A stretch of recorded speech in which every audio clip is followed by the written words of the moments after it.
how to change WhatsApp email instantly. So if you want to change your WhatsApp email instantly, then first open up your WhatsApp application, and once you've opened, go for the upper right which has that three dots icon, go for settings and go for your account.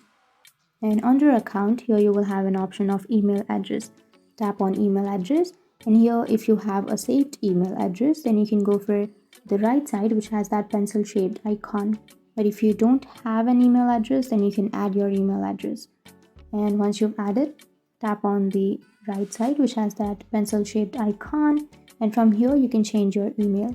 So you can remove this email and you can add another email address. And after entering your email address, now you will receive a code to the email address that you have just entered.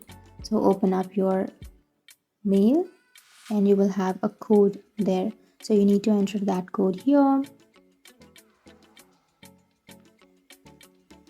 And once you've entered, tap on verify and your verification has been completed. And now your email address has been changed. So that's it. That's how you change your email address on WhatsApp. And if you have any questions, feel free to comment below. Thanks for watching.